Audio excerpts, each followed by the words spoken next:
চিতাবাঘের আতঙ্ক এখনো ঘুরে বেড়াচ্ছে কোচবিহারের ঘুঘুমারি এলাকায়। খাঁচা পাতল বন দপ্তর। কোচবিহারের চণ্ডীশালে চিতাবাঘ দেখা যায় বলে দাবি করেন স্থানীয় বাসিন্দারা। এরপর শনিবার সেখান থেকে কিছুটা দূরে গাঙ্গালের কুঠি গ্রামে চিতাবাঘ দেখা যায় বলে দাবি করেন স্থানীয় বাসিন্দারা। চিতাবাঘের খোঁজে বন দপ্তরের কর্মীরা হন্যে হয়ে খুঁজেও চিতাবাঘের দেখা পাচ্ছে না।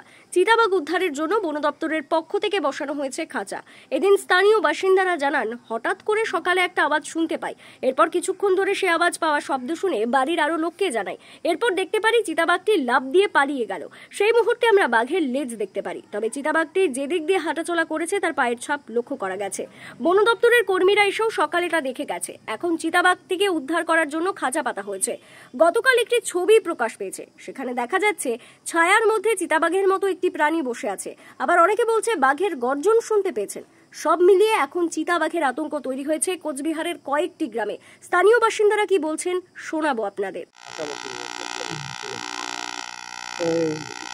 বাঘ আসছে, চিতাবাঘ আসছে। এই চিতাবাঘের জন্য যেমন ভয়েতে ধরবার নিগে এই জায়গায় খাঁচাটা বসাইছে।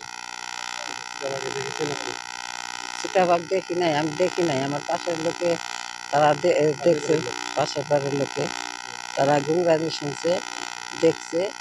তারপরে লোক আসছিল, আইসা তারা বন দপ্তর লোক আসছিল, তারা দেখলো, শুই নাই, পায়ের ছাপ দেখছিল, পায়ের ছাপ দেখছিল। তারপরে সঙ্গাই তারা বুঝলো যে এই জায়গায় চিতাবাঘি আসছিল। পরে তারা সব কিছু আইনা দিয়ে থিয়া গেল, এই জায়গায় খাঁচা খাঁচা বসাইলো। বসে নিয়ে ইটি খাওয়ার যেমন একটা খাসি ছাগল দিবে, দিয়ে নিয়ে ওই জায়গায় রাখবে।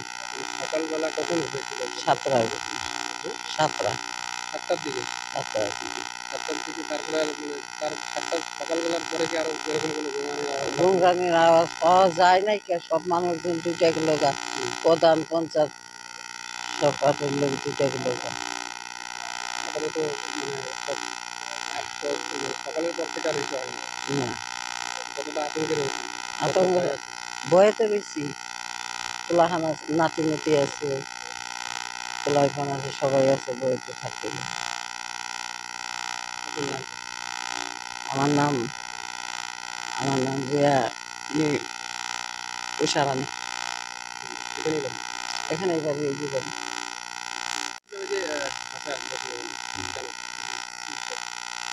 আজকে আজকে আজকে সকালবেলার থেকে আমরা ওই 8টা সাড়ে 8টার দিকে যখন ঘুম থেকে ওঠার পরে শুনি যে তখন পাশের এই যে আমার বাড়ির আগের বাড়িটাতেই এক মহিলা কাজ করতেছিল, সে তার ওয়ালের পাশেই মানে একটা গুংরানো শব্দ পায়। সে ভয়েতে তারপর লোকজন ডাকে। পাশে যেহেতু বেত ক্ষেত আর কি, বেত ক্ষেতের এখানে জলও ছিল, একটা লাফানোর শব্দ পাচ্ছ এখানে।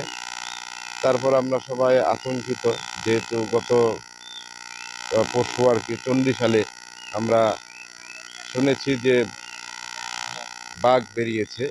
এবার সেই আতঙ্কে আমরা আতঙ্কিত আর কি। তাহলে ভাবলাম যে এখানেও আসতে পারে, কারণ চণ্ডীশাল ঘুঘুমারি অঞ্চলের মধ্যেই পড়ে, এটাও ঘুঘুমারি অঞ্চল, কাছাকাছি, চিতাবাঘের আসতে সময় লাগে না। তারপর আমরা আতঙ্ক কিছুটা দূর করে আমরা দেখার চেষ্টা করলাম, অনুসন্ধান করার চেষ্টা করলাম। এলাকার লোকজন কয়েকজন গিয়ে দেখলাম সেখানে ছাপ দেখা যাচ্ছে, পায়ের ছাপ দেখা যাচ্ছে। সেটা দেখে আমাদের প্রথম সন্দেহ হয় যে সেটা চিতাবাঘের ছাপ হতে পারে। সেই সন্দেহবশত আমরা যেহেতু কনফার্ম না, আমরা তারপর গিয়ে বন দপ্তরের সাথে যোগাযোগ করলাম। আমাদের এলাকার বিভিন্ন পঞ্চায়েত প্রশাসন প্রধান সবার সাথে যোগাযোগ করে আমরা নিজেরাও যুক্ত আছি। আমরা বন দপ্তরের লোকেদের সাথে যোগাযোগ করি। তারাও তারপর সঙ্গে সঙ্গে দেরি না করে কিছুক্ষণ পরেই তারাও সহযোগিতার হাত বাড়িয়ে দিয়ে তারাও চলে আসেন। আসার পরে দেখা যায় তারাও যখন ওই ছাপগুলো দেখে তাদের একটা সন্দেহ হয়। সন্দেহ হওয়ার পরে তারাও ভাবলেন এখানে তাহলে হওয়ার চান্সটা আছে, চিতাবাঘ থাকার চান্সটা আছে। তখন তারা ভাবলেন যে এরিয়াটা এখানে তো বোঝা যাচ্ছে না একটা বিস্তৃত এরিয়া, তখন ভাবলেন যে সকলের সাথে কথা বলে একটা খাঁচা বসানো যায় কিনা। তারপর একটা চিন্তা ভাবনা করে খাঁচাটা বসিয়ে গেলেন। সন্ধ্যাবেলায় তারা আসবেন, আবার টোপ হিসাবে এখানে কিছু একটা দিয়ে তারা খাঁচাটা ফিট করে দিয়ে যাবেন। এইটুকু বিষয় এলাকার লোকজন আতঙ্কে আছে। তাই পাশাপাশি এইটুকু গলিজ এলাকার বিভিন্ন পঞ্চায়েত প্রশাসন থেকে প্রধান থেকে শুরু করে বা বন দপ্তরের যারা আছেন তারা যে সহযোগিতার হাতটুকু সঙ্গে সঙ্গে বাড়িয়ে দিয়েছেন, তাতে এলাকার লোকজন একটু তাদের ধন্যবাদ জ্ঞাপন করছে আর কি। আমার নাম প্রণয় চন্দ্র দে, আমারই বাড়ি এটা।